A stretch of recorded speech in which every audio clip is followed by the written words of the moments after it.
how do I decide what is the right neighborhood to buy in? You really have to think about home ownership as a lifestyle decision as much as a financial decision. Up until this moment, your lender, hopefully me, has been talking to you about financial components of what you qualify for, what monthly payment you can make, how much cash you're going to need to buy. But home ownership is emotional. It's about the stability and the security of having a place to call your own. It's about not having to worry about the landlord kicking you out. It's about being surrounded by a community that you want to get involved in, that you can build roots in, that you can raise your children or live your life in and be comfortable in that surrounding, because you're going to have neighbors near you in most situations, and you need to be in a situation where you know what you're getting. Now, sometimes you can't get everything that you want. That's about compromising. And that really is my next thing. What concessions or compromises am I willing to make? So as you think about buying a home and you say, oh my gosh, here's my perfect home. But that perfect home comes at a price, literally a monthly payment and an amount of cash you need out of pocket. And the question becomes, am I willing to pay that monthly payment with that much cash out of pocket for this home? If the answer is no, then you have to decide, am I going to stay a renter, or do I make some kind of a compromise, or do I make some kind of a concession to what I'm willing to accept in my perfect home?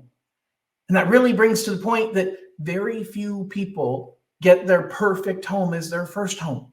Most of the time, you're making a concession. It's a starter home. It's called a starter home for a reason, because you start there. Down the road, you upgrade, you move to a different home.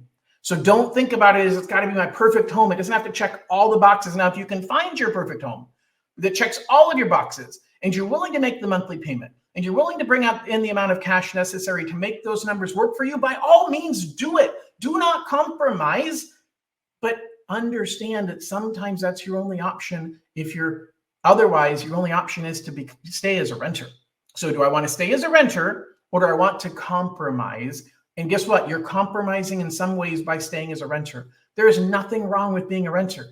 I'm in the industry to sell you on buying a home, but I'm not here to convince you to buy a home.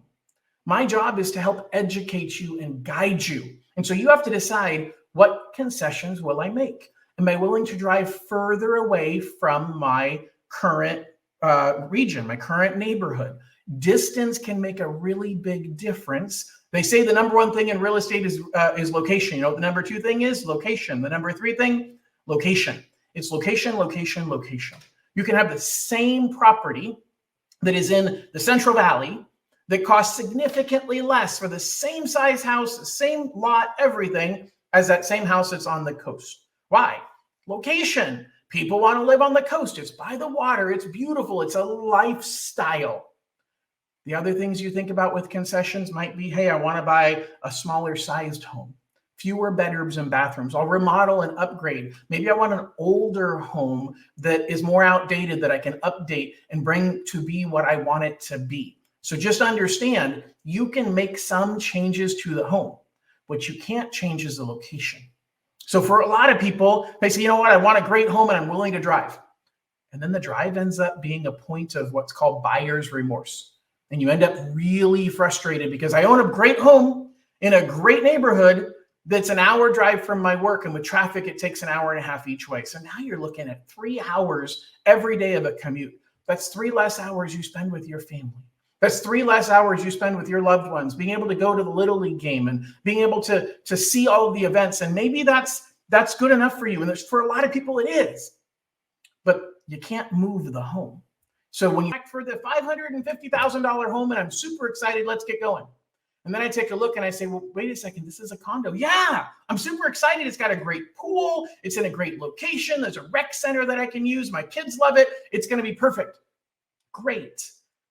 But there's a $350 a month homeowners association. Yeah, I'm okay with that. I understand that. Yeah, but I'm not okay with it. I'm not okay with the fact that you have an extra $350 a month I didn't account for. And the most I could qualify you for was $550 with no HOA. Well, no, John, you told me I qualify for $550. Well, technically, you don't qualify for a purchase price.